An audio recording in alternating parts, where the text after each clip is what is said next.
ఈరోజు ఓటమిని పరోక్షంగా జరుగుతున్నటువంటి ఈ యొక్క తెలుగుదేశం పార్టీ చేరికలు కావచ్చు, జనసేన తెలుగుదేశం మైత్రి బంధం కావచ్చు, వివిధ కారణాల వల్ల తట్టుకునేటువంటి శక్తి కూడా ఎదటి వారికి ఉండాల్సినటువంటి అవసరం.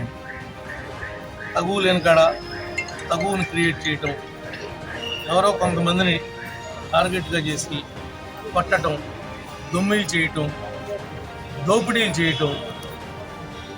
మరి ఇది ప్రజాస్వామ్యంలో మనం ఎవరూ కూడా హర్షించకూడనటువంటి విషయాలన్నింటినీ కూడా ఈరోజు చేస్తూ ఉన్నారు. చెప్పే మాటలు వేరు, పైకి ఇచ్చేటువంటి కలరింగ్ వేరు.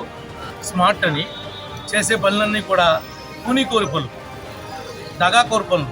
ప్రత్యక్షంగా కొంతమంది నేరస్తులు ఉంటారు, కానీ పరోక్షంగా ఓట్ల కోసం ఇలాంటి దుర్మార్గపు రాజకీయాలు చేయటం మేము తీవ్రంగా ఖండిస్తున్నాం. ఇది పార్టీ కూడా కానే కాదు, కేవలం వాళ్ళ యొక్క డబ్బుల యొక్క ఇష్యూని తీసుకుని వచ్చి పార్టీలకు వృద్ధి.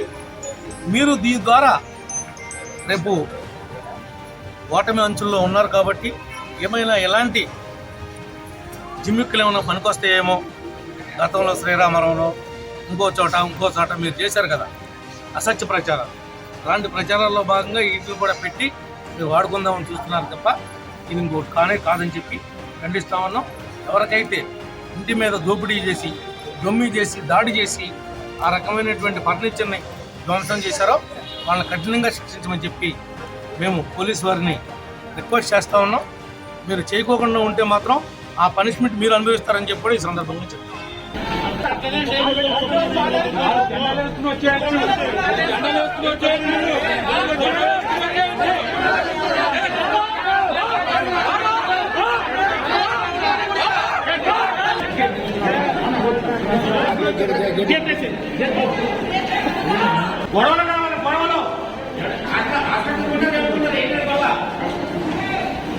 పొద్దున్న నాడు అందరూ అన్న పని ఫ్రీడే ముందు నేను మాట్లాడతాం దగ్గడం అలవాటు ప్రతి నాకు